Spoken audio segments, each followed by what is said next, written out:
Part 6. Interregnum. 2200 to 2140 BC. 21. Suddenly it stops. History without pyramids.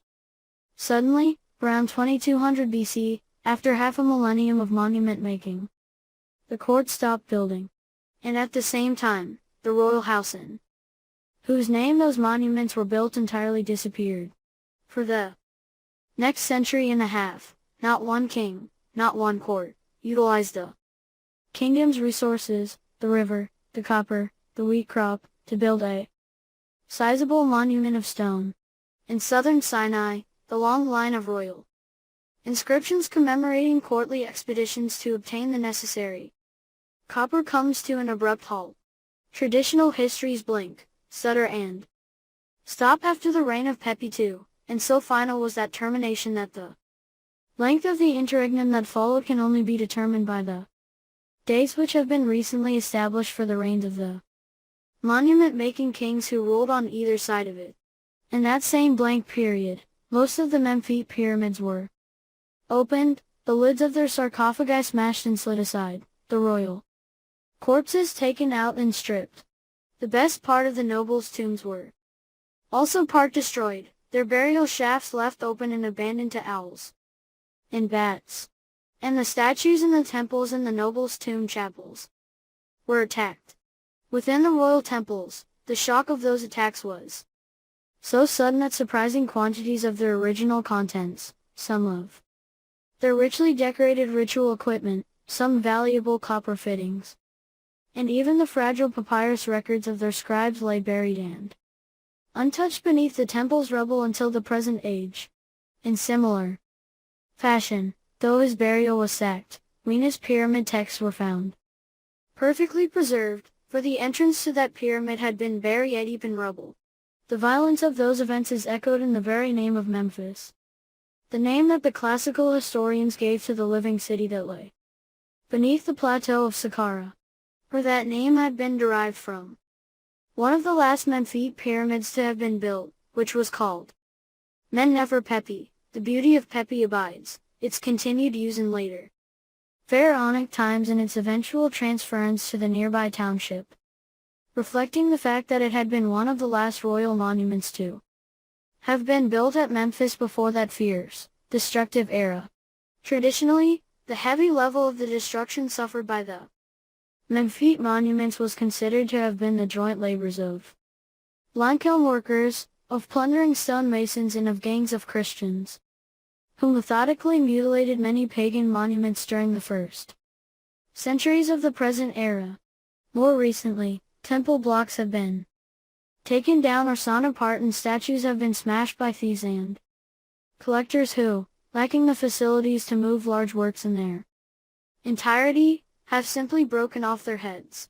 Yet archaeologists often find shattered statues, every single piece of them, still lying in the serdabs of their owners' tomb chapels, whilst many of the life-size royal statues of the Giza kings were reduced to tiny fragments, a process which, as many had been cut from some of the hardest stones that the pharaonic craftsmen ever worked, would have required enormous and concentrated effort. Nor is there the slightest evidence at Giza that the stone of those mighty works was reused to make smaller statues or bowls and vases. One might well imagine, therefore, that the diorite statue of Khafra and the hawk had been thrown down the temple well in desperation after the other dozen or so similarly obdurate images of the king had been laboriously smashed into little pieces. So complete was this assault that the bulk of royal statuary which yet remains is composed of the statues which Reisner found more than a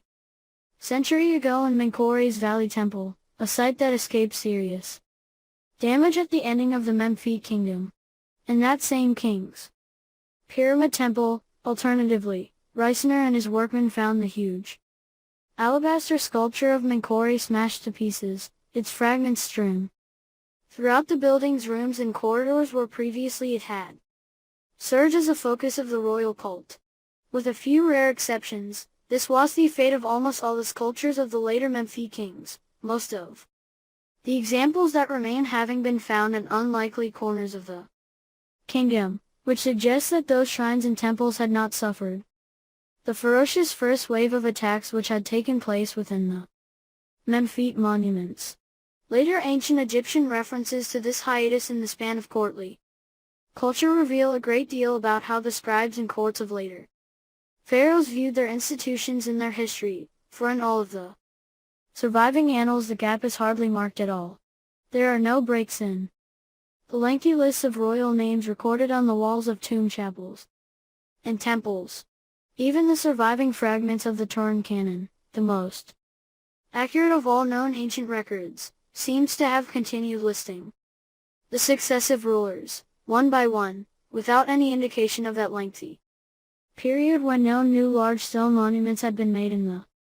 funerary cults of the Memphite kings were plundered and broken. The Turin canon, indeed, appears to have set the entire first millennium of pharaonic history from around 3000 BC under a single heading. Despite their reluctance to admit this period of disruption, the gap in the ancient historic record led the ancient chronologers to change their usual ways of working. Rather than listing the names of individual kings one after the other, some classical texts simply give the total lengths of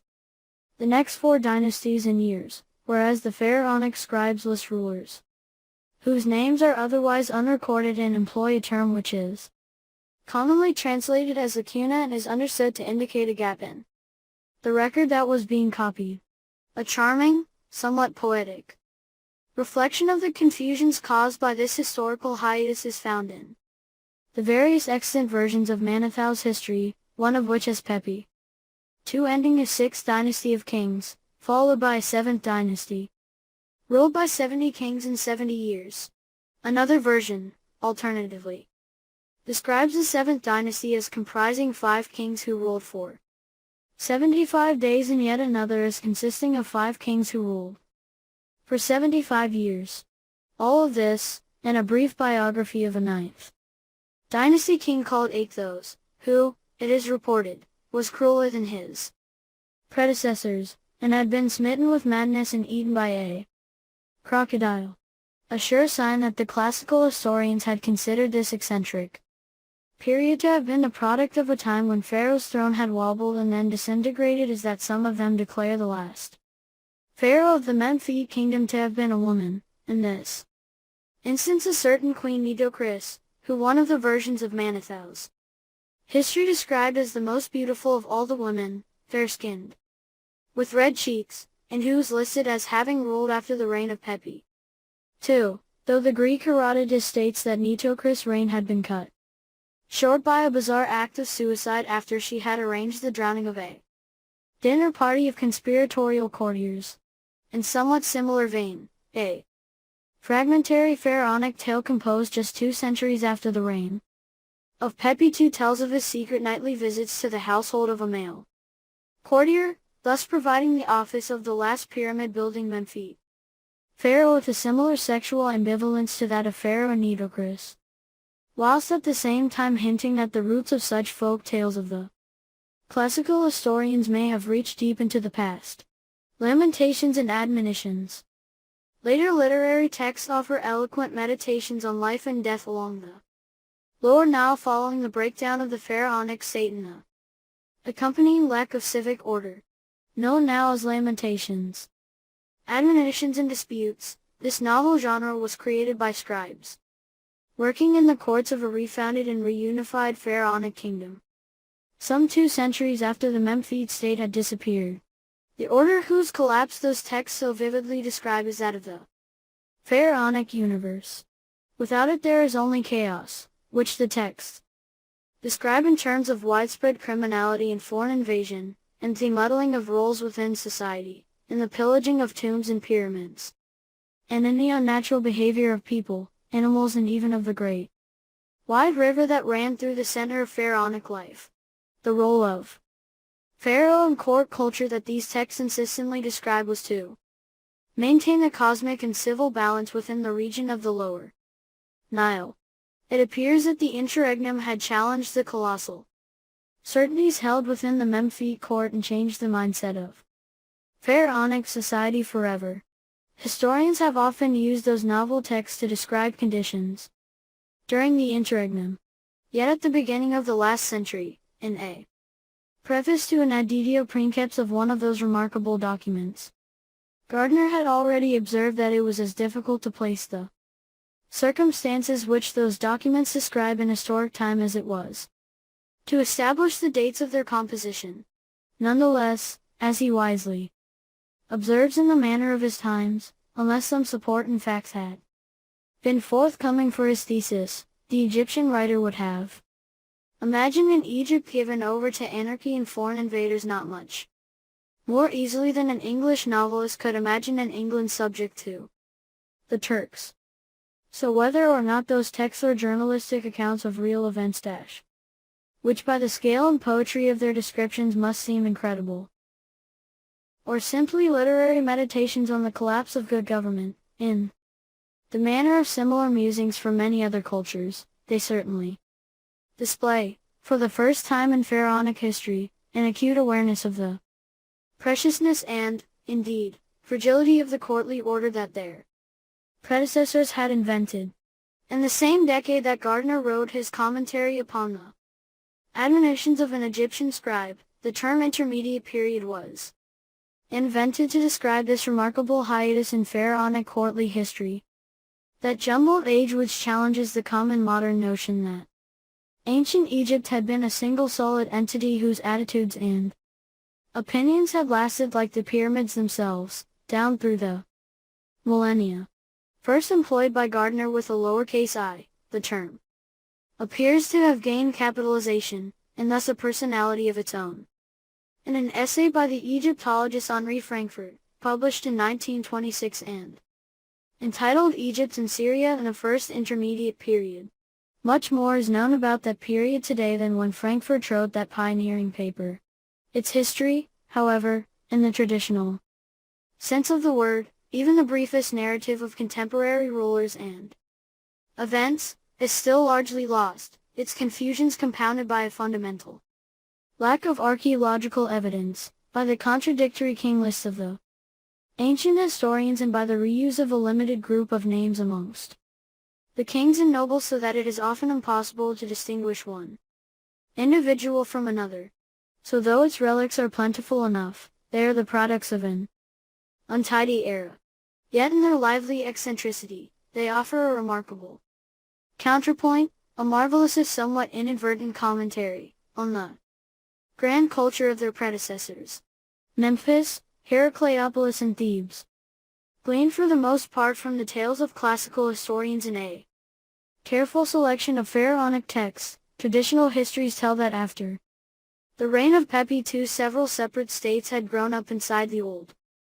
pharaonic kingdom, one following the other, with the locations of their ruling households corresponding to Manetho's division of the Interregnum into the four dynasties that are numbered 7 to 10. Archaeology, alternatively, suggests that some of those cultural centers had flourished concurrently and that, in reality, some of the monarchs that Manetho lists as ruling in successive dynasties may have lived as neighbors in the same period. The modest monuments of those times that were built in the Saqqara cemeteries show straggling similarities with those of earlier ages. The beginnings of a little pyramid, for example, were built close to the earlier pyramids of South Saqqara, and an entrance corridor and burial chamber were engraved with pyramid texts. It was intended for a king named Ebi, of whom nothing other than that monument is known. Nearby, in central Saqqara, recent excavations have uncovered tomb chapels bearing the cartouches of little-known kings whose names are similar to those of the earlier Memphite monarchs and whose monuments, like King Ebi's pyramid, appear to claim continuance if not direct familial relationship with those of the later Memphite kings. Another cemetery of the Interregnum was built on a wide sill plain,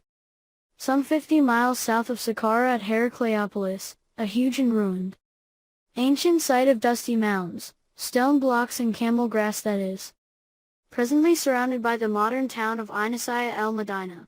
constructed, it appears, for the courtiers of the kings of Manetho's 9th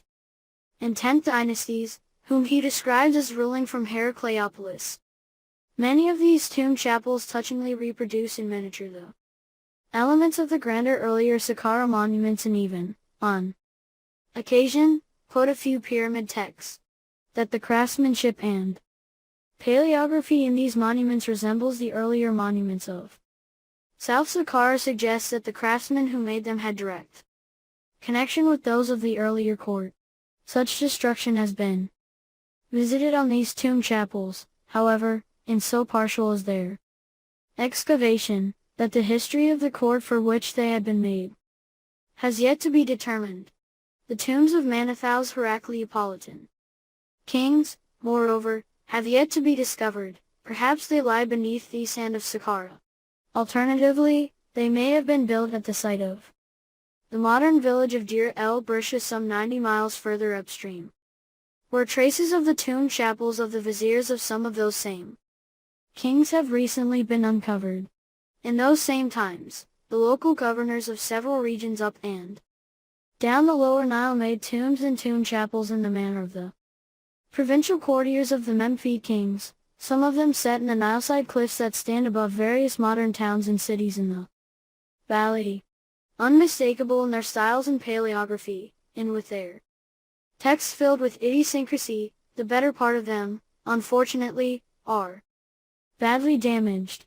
Many of these tomb chapel texts proclaim their owners' loyalty to Herakleopolitan kings, whose fiefdom appears to have extended at least as far upriver as the modern village of Mualla, some 30 miles south of ancient Thebes and modern Luxor. Here, the remarkable cliff tomb of Ankhtifi, which is set at the center of a low-sloping desert hill, reminiscent of a sand-bound Memphite pyramid, describes its patron as lord of the great settlements of Edfu and of Herakleopolis, and holds the cartouche of a certain Neferkar, a common name of several Herakleopolitan kings, and which would appear to show that they claim connection with the earlier Memphite monarchs, for Neferkar had been the prenomen of Pepi II. As both their monuments and inscriptions tell, the court which brought the full span of the Memphite kingdom under a single central governance was that of the local lords of Thebes, whose influence appears to have worked its way, principality by principality, generation by generation, up the great river past Ankhtifi's Mualla to the granite cataract at Aswan and downstream to Herakleopolis, Memphis and the Delta. Just as the court of the Memphite kings had disappeared when state building stopped, so too the full panoply of the pharaonic state, its craftsmanship, its command of the resources of the region of the lower Nile, is signaled by the resumption of stone block building and, ultimately, by national construction projects. Why the center had not held founded upon the visions of Champollion in the European 19th century, traditional histories describe the dynastic confusions of the centuries that had followed the reign of Pepi II as the dissolution of a rich and powerful kingdom. Just as Gardner had stated that the pyramids could only have been built by a strong and highly organized administration, so too the dissolution of such a state could only have resulted from a failure within central government. As Breasted's history described it in 1909, the fall of the Old Kingdom had been brought about by lack of leadership. It had been 1,000 years of inexhaustible fertility, he writes. In every direction we see the products of a national freshness and vigor which are never spent, the union of the country under a single guiding hand which had quelled internal dissensions and directed the combined energies of a great people toward harmonious effort. How could such a thing have ever happened? Why had power slowly slipped from Pharaoh's hands? Some suggested that, as the last three of the Memphite kings had reigned for at least 150 years, the government had simply fossilized. Longer-term analyses observed that following the age of the Giza kings, most courtly titles were no longer borne by members of the royal household, which implied that the royal family were losing their grip on government. That in those same times the titles in the nobles' tomb chapels had greatly multiplied suggested that a broader-based, less centralized bureaucracy had taken over, especially as Some of the courtiers had moved their households out of Memphis into the provinces. Though the ending had been swift enough, the argument ran, the final collapse was the inevitable product of a lengthy and systemic process involving generations of weak kings and competitive, ambitious courtiers. And then, as Breasted puts it, the foes of the old regime wreaked vengeance upon those who had represented and upheld it, or, as another commentator observed more than a century later, the state had been the guarantor of prosperity and security for almost a millennium. It was in everyone's interest to serve the state. Suddenly, private self-interest was not only encouraged but also permitted. Moral values no longer served any practical purpose. So the ancient kingdom of the Lower Nile had descended willy-nilly into a narrow ribbon of quarreling principalities, a condition, naturally enough, that was cured by force of arms after the rulers of one of those little states had gathered sufficient military power to place the entire span of the fallen Memphite kingdom under their direct control. No wonder that Heinrich Brugsch, who had witnessed at first hand the construction of Imperial Germany from an amalgamation of smaller territories and was himself a courtier and diplomat both of Prussia and of the ties of Egypt, had described the obscure era which had followed the ending of the Old Kingdom as a dark age. Nor, indeed, that Erman and Seta had similarly described that period in the Berlin seminars, thus coloring the background against which Gardner and Breasted and later generations would transcribe and translate the Lamentations, Admonitions, and Disputes. They had seen the worm within the rose, the mighty kingdom that had built the Memphite pyramids, so it was generally agreed, had suffered a similar fate to the Roman Empire as envisaged by the Victorians. Weak government and moral decadence had occasioned a descent to anarchy. In reality, however, there is little evidence that Pharaoh had controlled a highly structured bureaucracy similar to that of a contemporary state. In modern archaeology and the standing monuments tell a very different story, that, for example, the ending of the 400-year activity of making monuments from blocks of stone had been part provoked by changes in the environment. For that same long span of time had seen a gradual desiccation throughout the Eurasian landmass which in the Egyptian deserts had caused changes in its flora that would lead to the disappearance of elephants, rhinoceros and other grazing animals. In Sinai too, in those same times, communities that had long cultivated desert farmlands had reverted to a pastoral way of life. At Giza also, the pyramid builders' settlements had been covered in deep sand drifts shortly after their abandonment, when the kings had moved the royal residence to other sites. Similarly at Dashur, at Abusir and Abu Rash, sand dunes had built up against the mastabas and pyramids, and engulfed some of the nearby fields. And by the times of the South Saqqara kings, a great number of the older Memphite monuments were already deep in wind-blown sand. Yet by themselves such slow processes of desertification would not have caused widespread famine nor, certainly, a loss of governmental control. Similar climatic changes were taking place from Anatolia to Zen, and the various peoples of those regions had adapted to the new conditions without great hardship. In Pharaoh's kingdom too, even as the drifts of sand had moved ever closer to the kingdom, the extensive cults of the kings and courtiers had remained in operation. More pyramids were built, and the necessary corvees had been raised along with the considerable ties which had supported them. At that same time, however, another unrelated natural phenomenon was taking place along the Lower Nile, one that was ultimately dependent upon the monsoons of the Ethiopian uplands, and this had a fundamental effect upon the Nile itself. For from the times that the first colossal pyramids had been built there had been a slight slow drop, decade upon decade, in the levels of the annual flood, a trend that, in its turn, had brought about a gradual diminution in the size of the annual harvest in the pharaonic tithe. Sadly, there are no consistent records of the heights of annual floods. from the times of the later Old Kingdom. At Aswan, however, where the annual high flooding Nile had first roared into the domain of Pharaoh. Through the gates of the granite cataract, the building lines of long-established settlements on two little islands in the center of the stream show a drop of some 5 feet throughout the period of the Memphite kings. A drop, indeed, that served to fill the gap between those two islands with silt and thus enable the formation of the single island of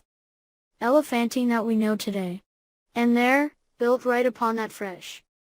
silt bank, are buildings of the first intermediate period. House building at Aswan, therefore, shows a drop in the levels of the annual Nile flood of around 1 1/3 feet per century during the times of the pyramid-building kings, a drop that gently reverses at the ending of that age. Of itself, that figure may seem small,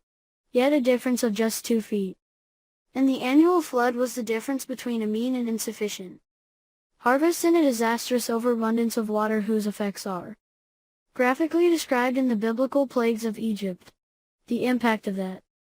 gradual diminution, therefore, would have been a tiny but constant lessening of harvests and tithes over the period in which the Memphite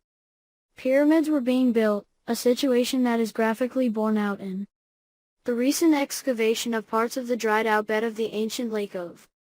Abusir, which served as a main port for stone delivery to the pyramids, temples and cemeteries of Abusir and Saqqara. At the edges of this lake, Czech archaeologists have excavated part of a large mud brick structure, built in the times of the Giza kings, a kind of causeway that had led to the cemeteries in the deserts above, which, like the rest of the Saqqara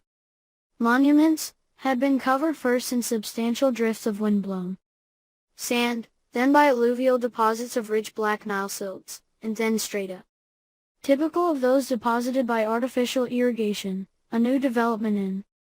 that region, as the remains of animals and insects from the area confirm. The ecology of the Memphite cemeteries had been changing throughout the times of the pyramid-building kings as the river's flow had decreased, given that the amounts of limestone that the pharaonic state could quarry to make its monuments was ultimately dependent upon the food it could supply to its builders and thus upon the bounty of the annual flood. The drop in the size and quality of monuments throughout the era of the Memphite kings may simply reflect the changing sizes of the harvests of the times. First, the royal pyramids were made far smaller than the colossal monuments of the Giza kings. Then, following the move from Abusir to South Saqqara, the size and quality of the temples which accompanied the royal pyramids had also been reduced, a diminution that is also apparent in the courtiers' tomb chapels of those times. After enjoying an extraordinary fluorescence, these tombs were similarly diminished, so that, by the time of the South Saqqara pyramids, many of the courtiers were buried in small mud brick mastabas and some of the queens had been interred in the storerooms of the pyramid temples, their bodies laid in sarcophagi made of blocks of stone reused from older monuments. The output of the royal sculpture studios seems to have undergone a similar impoverishment, for no life-size royal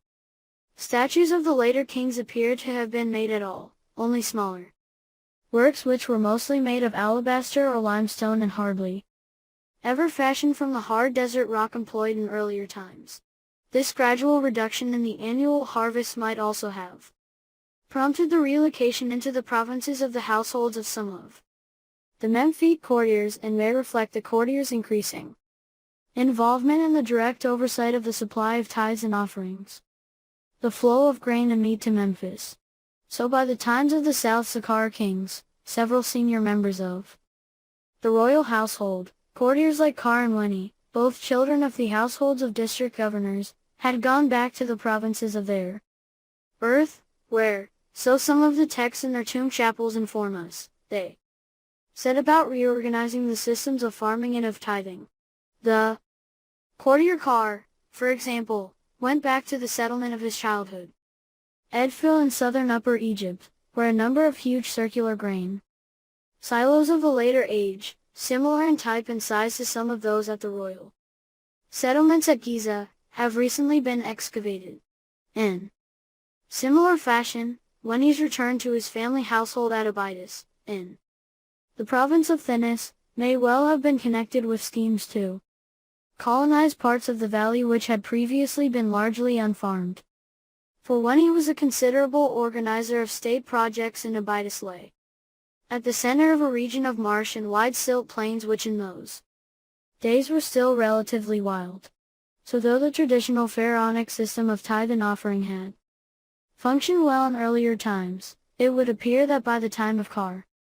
and Weni, with the harvest yet diminishing, the court's direct control of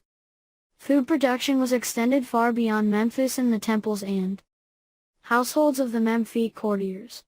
At the same time, however, the Memphite cemeteries, with their multitudes of offering cults, with century after century of courtly ancestors each with a tomb chapel, with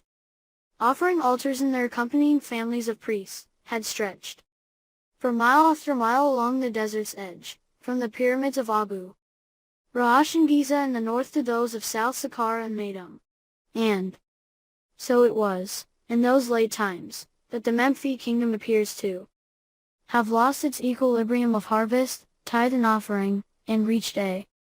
tipping point in the court's prosperity that stopped all pyramid building. There is no evidence, however, that this had engendered national calamities such as war or famine. Quite the reverse, in fact. Recent excavations throughout the length and breadth of Egypt have shown that, notwithstanding the Lamentations and Admonitions of later courtly scribes, and the settlements of the so-called First Intermediate Period life had been more prosperous, the graveyards more numerous, and the goods within the tombs more plentiful than ever before, and the bones of the occupants of those graves show no more signs of malnutrition, stress, or mutilation than those of earlier times. Nor should this be surprising. With the collapse of the central tithing system and the state-building program, the communities of the lower Nile would have had more resources at their disposal than before, especially as the long-term diminution of the Nile's annual flood that had occurred in the times of the Memphite kings appears to have stopped during the Interregnum, and flood levels may even have begun to slowly rise in that same period. At Elephantine, for example, where government stores and workshops had long since been established, the island settlement had continued after the reign of Pepi II, and the local offices of government had been as busy, it would appear, as ever. Here too, German excavators have uncovered traces of a novel offering cult that was established during the era of the First Intermediate Period to serve the spirits of some of the earlier courtiers of that settlement, men such as Herakleopolis, who had traded south from Aswan and policed the gates of Pharaoh's kingdom. At this same time, the facilities of some of the old houses of the senior local officials at Aswan had been considerably enlarged, and a great bakery with a high columned hall was built beside them which continued to serve that settlement for centuries to come. At Abydos too, at the desert's edge, not a mile away from Winnie's tomb, and close to that courtier's family residence, a large-sized settlement grew up and prospered during the First Intermediate Period. Unlike the earlier Giza settlements, where the dwellings of courtiers and workers were carefully demarcated, this group of homesteads was made up of a variety of buildings, large and small, each one with its own grain bins, and each one set close beside its neighbor amidst a mass of tiny, twisting alleyways. Inside these houses, their archaeologists report, were objects that had been imported from other parts of the lower Nile, which shows that as at Aswan there had been a continuing consistency in trafficking and barter throughout the regions of the earlier kingdom. Here, alongside the kitchens and the bakeries, the animal pens and workshops, archaeologists uncovered the ruins of a workshop that had produced small objects made of faience, a high-fired ceramic whose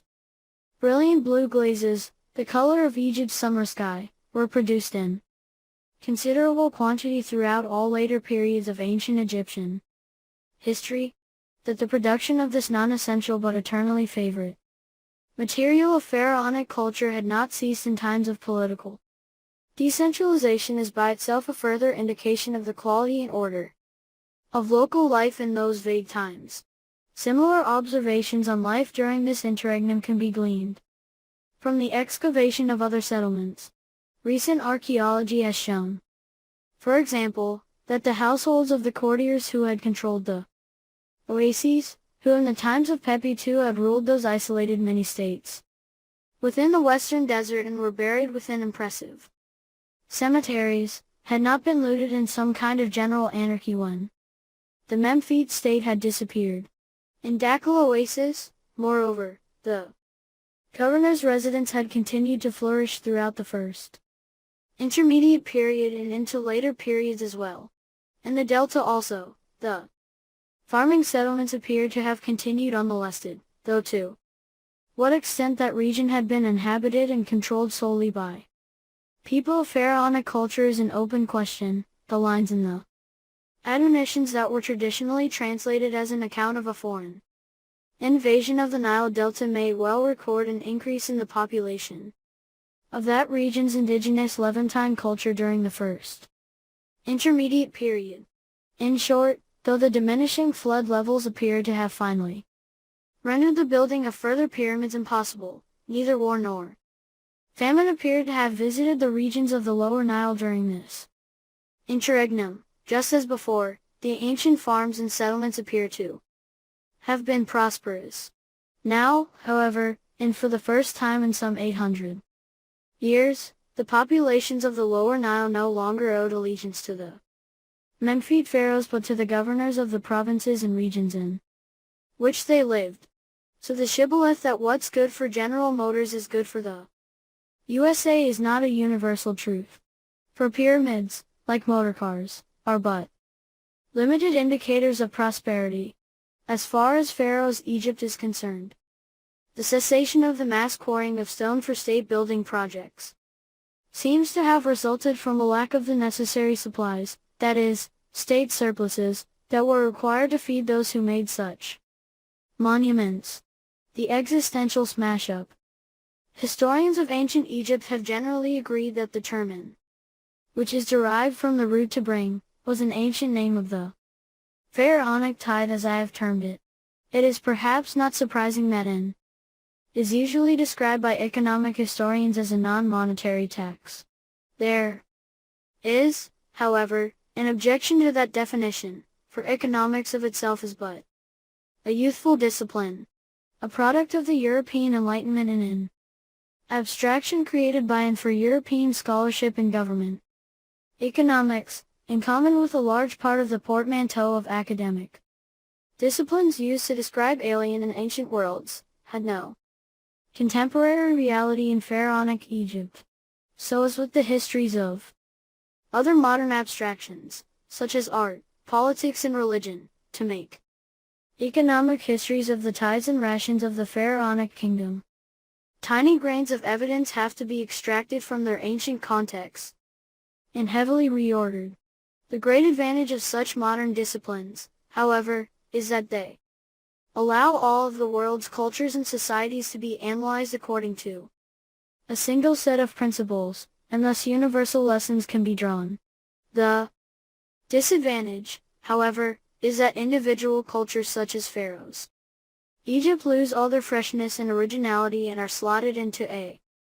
synthetic worldwide history in which ancient people move zombie-like through a series of similar situations, sharing the same ways of thought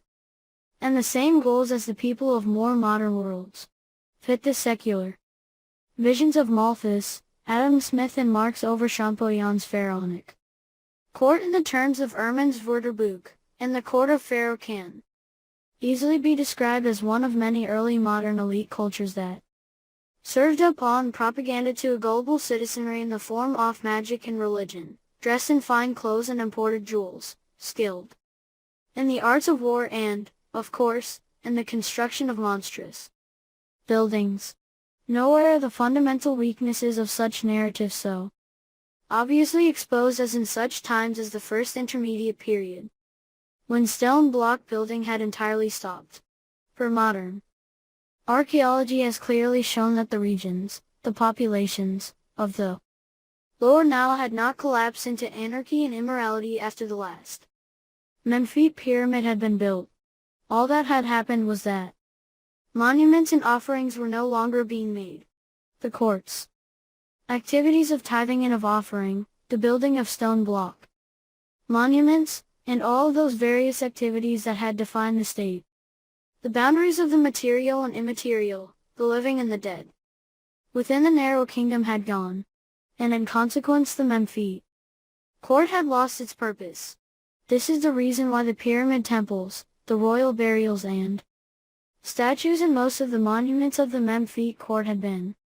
physically attacked when state activity had stopped. Those monuments had not been broken down by gangs of anarchist barbarians, by thieves, or envious courtiers, but by people who, as the remains of their own modest monuments still clearly show, had shared the same vision of their world, the same courtly culture as their predecessors, but who no longer wished the region of the Lower Nile to be inhabited by ancestors, and the images of ancestors who had belonged to a world that had ceased to function. Nor were their attacks limited to the monuments of Memphis. At Herakleopolis, several caches of court statues, vases and quantities of ritual implements had been carefully concealed from this widespread destruction, acts that literally saved some of the early kings from near oblivion when their courtly relics were eventually retrieved by archaeologists. At Abydos, alternatively, the enormous subterranean tombs of the first pharaohs were broken down and burned, the fires within their huge wood-lined burial chambers raging with such ferocity that their walls, colossal bulks of dun mud brick, were transformed into a lurid ceramic redness. And in those same times, when his tomb was also broken down, along with most other monuments that had been built on that wide desert plain, the courtier's mummy pulled from his huge sarcophagus, his splendid burial chamber splashed with the oils that had been left there and ignited so that, millennia later, when archaeologists re-entered it, they found a blackened tomb chamber with a broken sarcophagus lying sad and empty at its center. In modern if not ancient terms, Memphite culture had been an aesthetic enterprise, and with the smashing of its central images and objects it had suffered an aesthetic ending. A brave new age, Ankhtifi at Mualla. A string of pretty villages edged the narrow valley between Luxor and Aswan. There the light is pellucid, the Nile low and wide, the crops stand luminous within the fields and the little deserts and the cliffs beyond rise like golden curtains in a faience sky. Halfway through that enchanted region, opposite the ancient West Bank settlement of Gebelein, is the site of Hafat, where in the times of the first intermediate period a local governor, Ankhtifi, had lived and ruled. An old colonial train line, its small half-timbered Surrey-style station, still intact, runs beside the valley road and divides the desert from the fields. Cross the asphalt in the railway tracks and walk into Mualla, the village lying closest to the center of Ankhtifi's ancient governorate, and you enter a world of friendly, solid mud brick houses faced with Mona, an ageless mix of silt and fine chopped straw whose enzymes impart an eggshell hardness to their lively handmade finish. Beyond the village, the shops, the people and their children, the fragments of ceramic lying in the mix of sand and chaff on which you walk, might just as well be trimmings from new laid water pipes or sherds of pottery from prehistoric graves. For the people of this region have used the little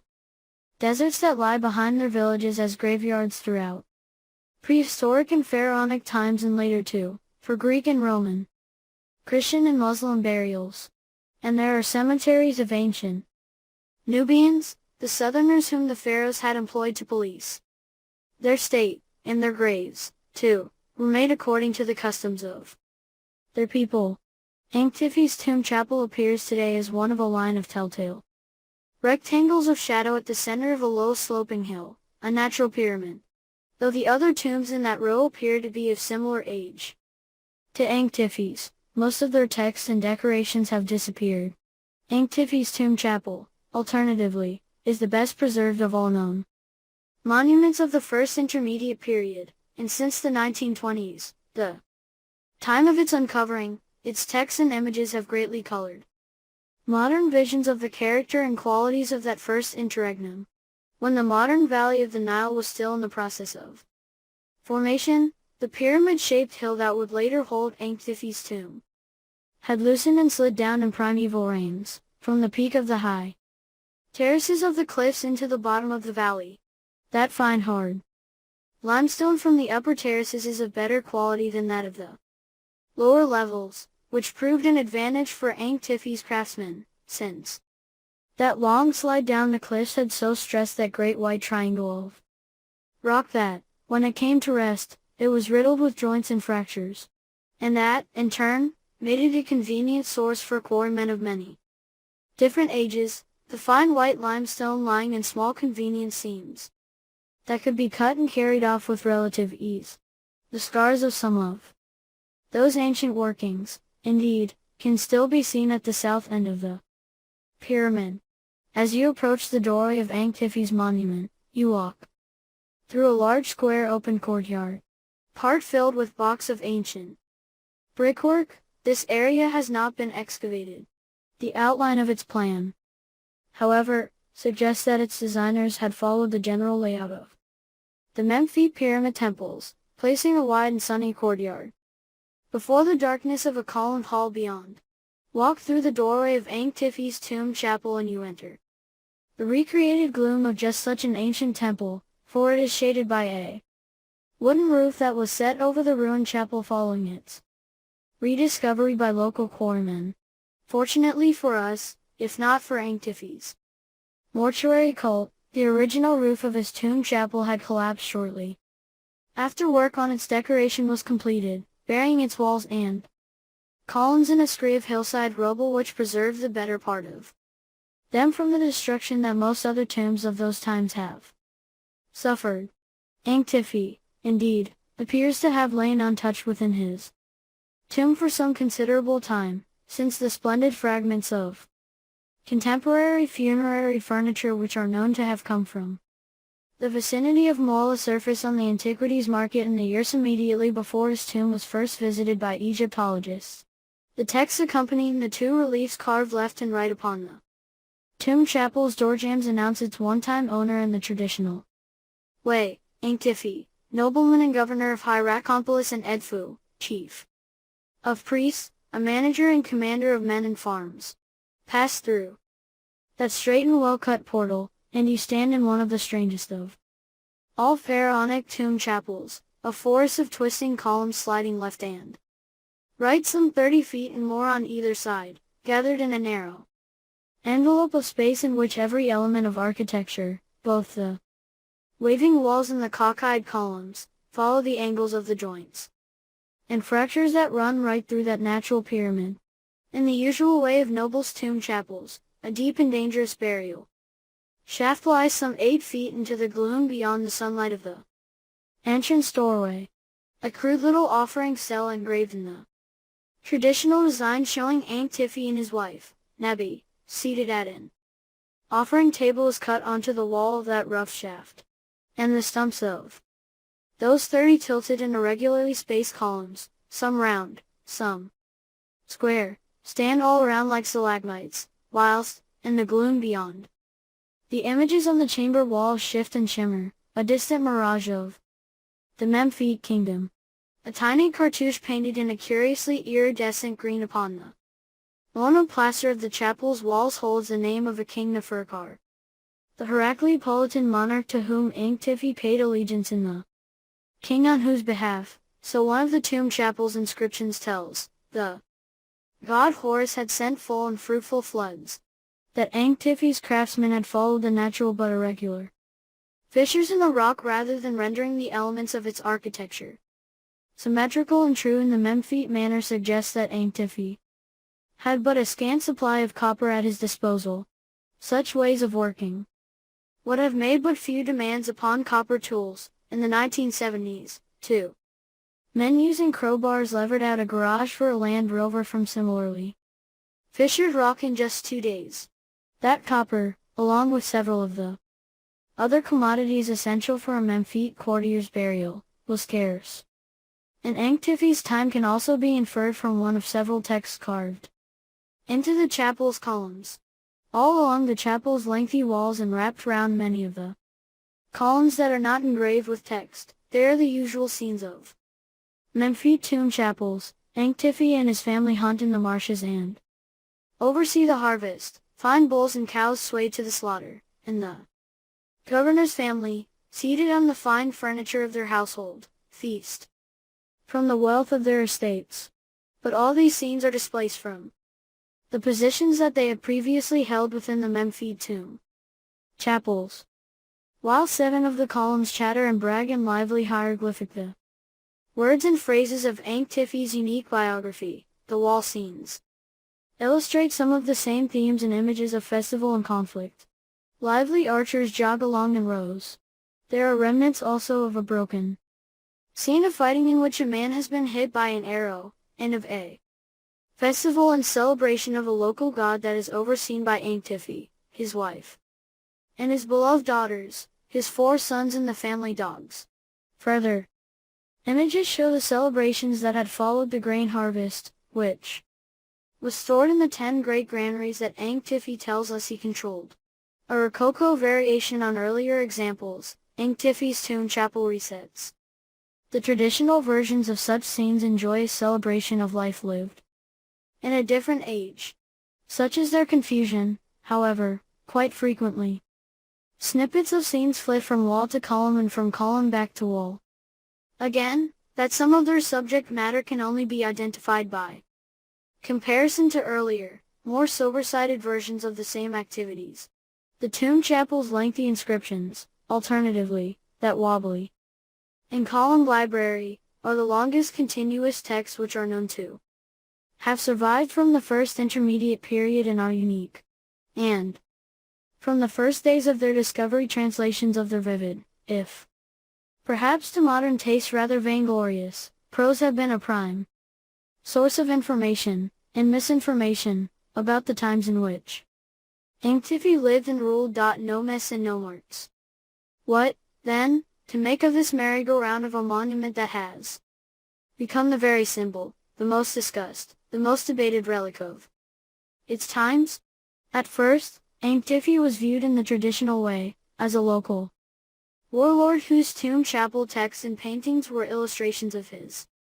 battles on behalf of northern kings, and the style and manner of those texts and decorations served as an exemplar of the low state of his age.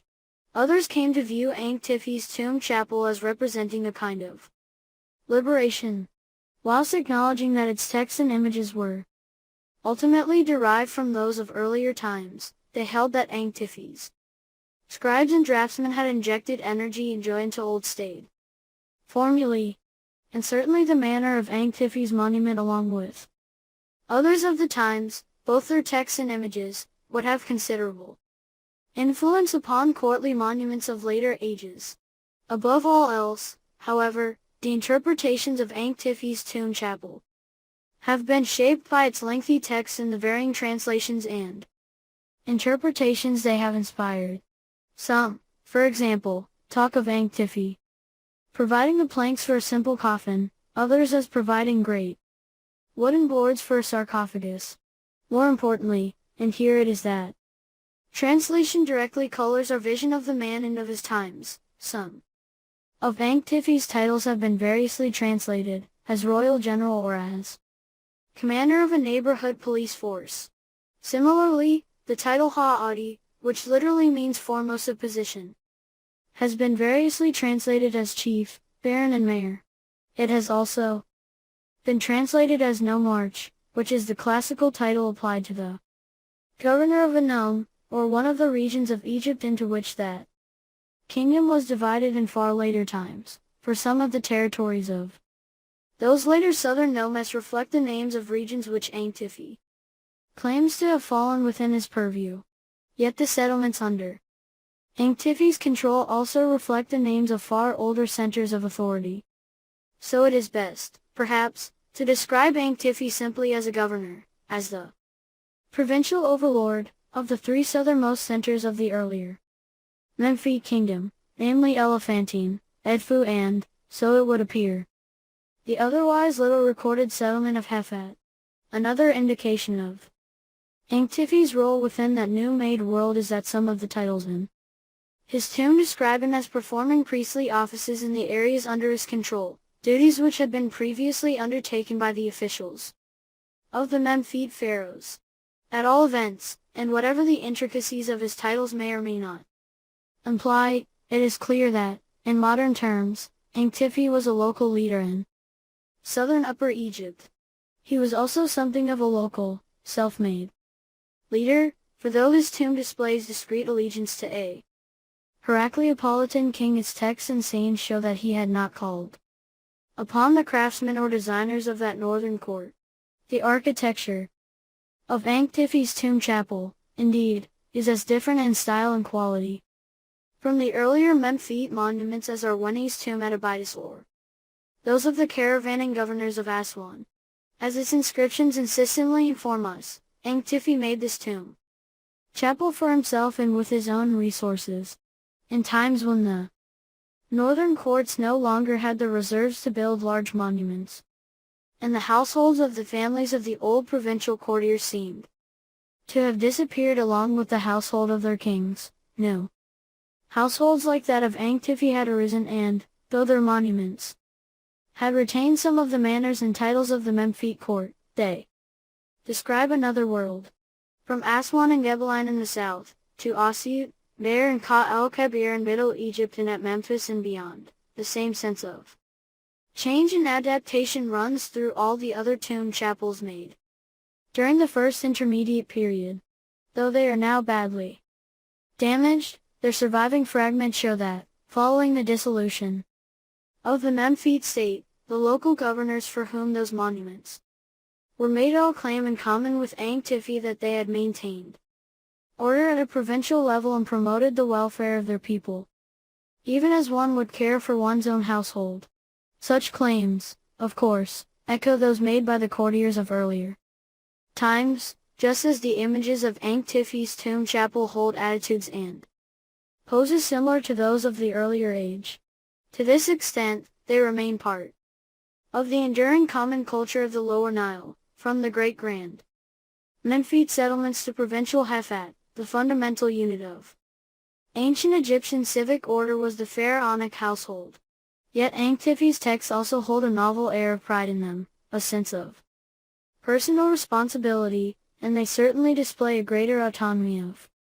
action than those of any earlier courtier. They do not, however, tell much about the circumstances of his age, beyond the subtle indications of the changing levels of the Nile's flood, and the scenes of festival and harvest in his tomb chapel. We have little real idea of the conditions on the ground during Ankhtifi's lifetime. Peace and war. If, as they are traditionally interpreted, Ankhtifi and the other governors of the regions of a fragmented kingdom are envisaged as ambitious princes running petty kingdoms of their own, then, as Matthew 24:7 announces in 19th century Europeans widely believed, war was inevitable, for nation shall rise against kingdom, and kingdom against kingdom, a message that the Reverend James Mosley pondered in a sermon of 1871, which in view of the circumstances of the present time, was reprinted in 1915. War, the Reverend asserts, is a kingdom's inherent right, because under the division of mankind into distinct nations it becomes a necessity. If Ankhtifi's titles are translated in the light of such sentiments, then he naturally becomes a commander of armies with divisions of foot soldiers and elite longbowmen, of Nahkampftruppen and elite Langwagen Mena, of whom small samples appear within his tomb. And if Ankhtifi's vivid descriptions of his policing are not seen as the actions of a governor creating and maintaining peace and security within his provinces but rather as those of a European warlord fighting battles, then large-scale military campaigns may easily be conjured up from texts like Ankhtifi's, and an internal history of the first intermediate period can easily be constructed as a series of extended military campaigns. so traditional historians filled out Brugsch's earlier imaginings of the First Intermediate Period as a chaotic dark age, seeing it as a time of civil war like those that had afflicted early modern Europe. Drawing on the surviving fragments of contemporary documents and narratives from later periods, Ankhtifi's troops were said to have fought the rulers of Thebes, who were attempting to withdraw from a military alliance with the kings of Herakleopolis, and the combined armies of Thebes and Coptus had besieged the fortresses of Armon close to Thebes, in action broken Blucher style on behalf of Herakleopolitan kings by Ankhtifi's troops, who then pursued the Thebans into the south. But then, the story goes, the Theban nomarchs had somehow turned the tables, gaining control first of Ankhtifi's domains and finally, as the later pharaonic monuments assert, of all the lands within the ancient Memphis kingdom. Such narratives, however, are entirely absent from all other records of the time, which contain virtually no references to wars nor hardly any tomb chapel texts boasting of a pride in arms, nor, indeed, have any military installations of the time of the First Intermediate Period been excavated at Armand or any other site in Egypt, no ash of pillage, no corpses that were slain in battle. In purely literary terms, moreover, it is hard to reconcile such notions of a sweeping military victory by a dynasty of southern princes with the texts of the Lamentations, Admonitions and Disputes, which are set in the court of the Herakleopolitan kings who appear as righteous pharaohs rather than reviled or defeated enemies, and in recent decades, as more information on the period of the Interregnum have come to light, it has become clear that the various confrontations described in contemporary texts cannot be set together end to end to make a history of a campaign of war nor, indeed, can the order or sizes of those incidents be quantified. Pitched battles or small-scale civic disturbances? Drawn in 3 registers upon its eastern walls, Ankhtifi's tomb holds splendid images of 46 archers, some of whom can be identified by their weapons and their headbands as Nubians. Men, perhaps, who had lived across the river from Ankhtifi's Hefat and the settlement at Gebeline, where many tombs and stelae of that period have been excavated, some of which hold sparkling pharaonic images of Nubian households. The small force shown in Ankhtifi's tomb chapel, indeed, might well have represented the full extent of his so-called army. Similar numbers of armed men are pictured on the walls of other contemporary tombs. Whilst the two famous wooden models of groups of soldiers that were found in the tomb of Maedi, a near contemporary governor of Osseu, with allegiance to the court of Herakleopolis, each hold 40 similar soldiers in 4 rows of 10. To modern eyes, those celebrated sculptures might well give the appearance of a regiment marching to the orders of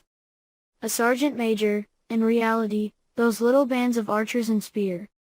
carriers are following the evenly spaced parallel tracks of desert caravans, just as similarly sized bands of desert caravanners do today. Desert graffiti of the period, indeed, record that such militia were policing and maintaining the desert tracks in the names of various local governors, rather than generals leading conquering armies up and down the valley of the Nile. Therefore, these images and texts are more likely to record the exploits of little bands of local militia patrolling the various regions of the lower Nile, maintaining, in the absence of central state control, the ancient pharaonic virtue of good order for their local populace. Given the resources at his disposal, Ankhtifi might well celebrate the provisioning of such a force within his tomb chapel. So, as the desert graffiti would suggest, in reality the battle text of the traditional historians probably describe the novel situation of various regional authorities disputing adjoining areas of control. Certainly, the fearful links between war, nationhood and sovereignty that the Reverend Mosley would later celebrate in his Oxford sermon were not yet forged. Those very concepts, indeed, had no existence in that distant past. There are as many donkeys as soldiers drawn on the Walls of Ankhtifi's tomb chapel, just as there were in other tomb chapels, where fine food, civic welfare and the good life are presented as their owner's ambitions and accomplishments. Famine and Plenty. Ears up, eyes wide open, row upon row of light gray prick-eared donkeys, each one with wheat sacks tied securely to its back, still trot along the bottom registers of Ankhtifi's tomb chapel towards the scene of a funerary feast, where the great man sits with his beloved wife, Nebi, and his beloved daughter, both of whom appeared to have died before him. In lively intimacy, images of little people bob around that central group, offering them food and drink.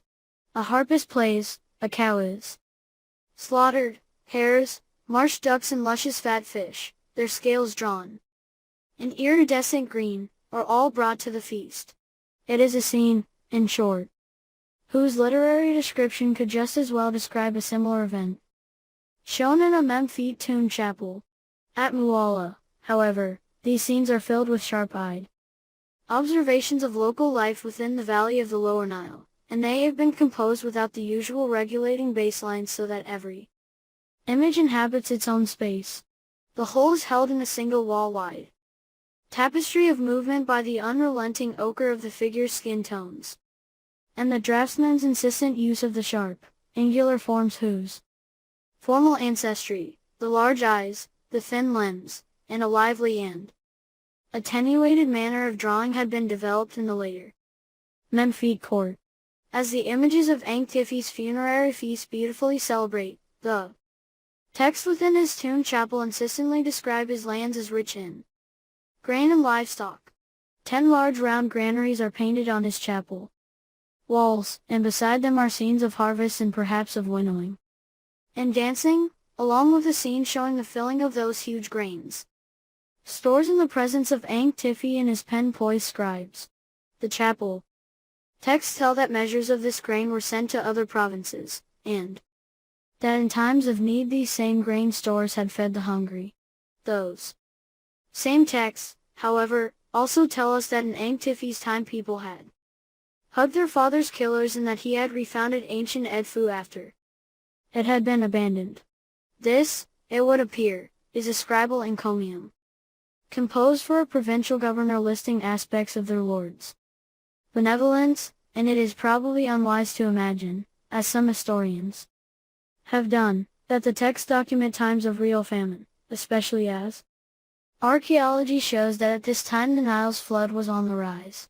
In all likelihood, the localization of the resources of the Memphis state had brought immediate benefit to the wider population of the Lower Nile. The previous centuries had seen parts of the kingdom's crops pass under the direct control of the offices of court in the form of funerary endowments and royal grants, colonies and governors' estates, a system that appears to have been designed to increase the harvest surpluses and ensure the court's provisions which, as it had neared its ending, had led the central government to dispatch courtiers like Kar and Weni back to the provinces. Once that centuries-old state system had dissolved, however, and people were no longer tied to feed the making of great monuments or the offering tables of the royal temples and the tomb chapels of the courtiers. The harvest would have reverted to the people of the provinces, to the farmsteads, the settlements and the households of the local governors like Ankhtifi, who boasts of having controlled and improved the irrigation of the farmers' lands, in contrast with the Memphis tomb chapels, which are filled with the sentiments of people living on the produce of a tithe. Ankhtifi's tomb chapel, in common with those of other governors of his times, have something of the down-to-earth air of farmers in them, and something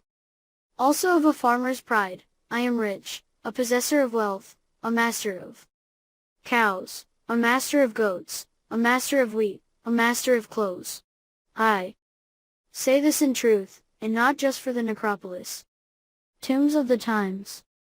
More small tombs were made during the period of the Interregnum than in any earlier period of pharaonic history, and they present a new and very different aspect of that courtly culture, set within the valley's little deserts that lie beyond the area of silt and cultivation. the disposition of these cemeteries often copies the layout of the Memphite cemeteries, in that they are grouped below the grander cliff-cut tombs of the provincial governors and their officials. For the most part, these tombs have little or no superstructure and are composed of modest shafts cut into the valley's underlying limestone, with rough-cut burial vaults containing the coffins and sarcophagi of burial along with other accoutrements. Often an eclectic range of grave goods that included lively and novel adaptations of the burial arrangements of the Memphite courtiers. The relatively fine burial of Maedi, for example, a governor of Asyut, was accompanied by painted wooden models of activities, soldiering, baking, brewing, potting and weaving, which had previously been painted and engraved upon the walls of tomb chapels. Nor was this at all remarkable. More than double the number of wooden statues has survived from this period than from earlier times, lively figures that have broken free from the thin envelope of space in which their predecessors had been held. Upon the chamber's walls, figures that stand in 3 dimensions, accompanied on occasion by stately sculptures of women bearing offerings to the tomb in the age-old way. For the first time, too, heavily painted masks were placed over the heads of the unlineal dead, this an elaboration of practices that had flowered in the tombs of the Giza courtiers, when some of the courtiers' mummies were entirely encased in a skin of mottled plaster, giving their corpses the presence of a sculpture or a living person. Now, too, some of the texts that had previously been placed upon the walls of burial crypts were painted directly onto the coffins and sarcophagi of the burial, which lay in rough undecorated chambers. Here, then, either the ancient tombs had been revisited by copying scribes or some of the archives from which the Memphite pyramid texts had been copied in the days of monarchy were still in use. Lacking the measured excellence of the Memphite craftsmen, the best part of this massive new languid provincial burial goods might first appear, like Ankhtifi's tomb chapel, as rustic travesties of earlier courtly works. The comparison, however, is ill-chosen, for the sheer numbers of such grave goods show that the greater part of them had been made for the graves of people who in earlier times had hardly possessed grave goods at all. Now, though, and for the first time, grave goods were produced in quantity by local craftsmen according to what they knew of earlier courtly styles and from images of animals, plants and people, observed at first hand in their local landscapes. So the successors of many of those who had provisioned and built the great memorials of Memphite culture now had the resources to construct burials of their own. And, touchingly enough, the tombs they made show that, although their forebears had worked and died without memorial, they too had harbored the king's and courtiers' ambition to continue after death. A very local festival. Outside the households of the court, there is precious little trace of that mass of people who had lived and died in the centuries in which the Memphite pyramids were built. That workforce may indeed have suffered cruelty and privation, just as the Greek and Roman authors had imagined and many modern-day historians believe. Yet those same histories also describe the first intermediate period as an age of chaos and moral decay, as a time in which the neo-Darwinian forces of human nature came to the fore. Modern notions of personal advancement had ruled the roost and war and famine had stalked the land until a prince had risen like a lion out of the south and by force of arms had re-established the order and manners of the good old days. More modern views, alternatively, regard the first intermediate period as a time of relative plenty, when harvests were kept close to home, when local governors like Ankhtifi had employed small militias to deal with local feuds and to discourage robbery and illicit incursions into the territories under their control, and when a larger section of the population than ever before had sufficient resources at their disposal to participate in some of the forms of traditional courtly burial. The single biggest scene in Ankhtifi's tomb chapel once showed a regatta, a water festival with Ankhtifi drawn large and leaning on a staff, with his 4 sons darting up and down the river in diminutive 5-paddled skiffs. To Ankhtifi's right, fishermen pull in full nets, which a nearby inscription implies are a product of a bountiful flood made by the god Horus for King Neferkar. Above the fishermen, slaughterers turn the neck of a black spotted cow towards the knife, presumably its meat will serve for offering and feasting at the festival. And, to Ankhtifi's left, the climax of this tableau, it appears, had shown the spearing of a captured hippopotamus, an incident reduced to the faint outline of a small round animal impaled on multiple harpoons. Longboats with 30 oarsmen sail across the center of this water pageant. A cowhide shield tied to the cabin of one of these vessels suggests their other purposes. With their banks of oarsmen, they would have been an effective means of delivering Ankhtifi's militia to settlements up and down the river, offering swift alternatives to marching through the Nile-side fields or caravanning on desert tracks. Here, then, the civic role of Ankhtifi's waterborne militia had been underlined in the regatta's climax, for the dispatching of a hippopotamus was an ancient image of the victory over the enemies of order. Sadly, this unique scene was badly damaged, first in ancient rock falls, and then again during a clumsy robbery in the 1960s. Without an accompanying text on a nearby column, and a few further references to the little-known deity Hemen, the god in whose name the regatta appears to have been held, it would be difficult to decipher what that confused and broken scene had represented. That a text on a nearby column refers to a procession of the god Hemen along the riverbank, however, makes it likely that the regatta had been a festival that had accompanied the excursion of Hemen's statue from his temple at Hafat. To record such an event within a tomb chapel was a complete departure from the practices of earlier times. Hemen's festival seems closer to the peregrinations of the archaic pharaohs and a product also of the narrow environment of Upper Egypt, which was dominated by the central presence of the river. In later ages, waterborne processionals became a major ritual of the pharaonic court, whilst images of hippopotami were used to represent all forms of evil and instability, lurking in the darkness of life after death and kept like pets in pens within the Delta court of foreign immigrants. In reality, this interregnum was not intermediate in any major sense, but a remarkably creative period of pharaonic history, in which the roles of gods and courts within pharaonic culture were transformed and enlarged, whilst a previously invisible section of the population became active and participating members of pharaonic culture. Yet whilst the air of Ankhtifi's wild and wonderful tomb chapel is one of novelty and fresh new sentiment, its texts and images still move within the universe that had been created at the Memphis court in the course of the previous 8 centuries.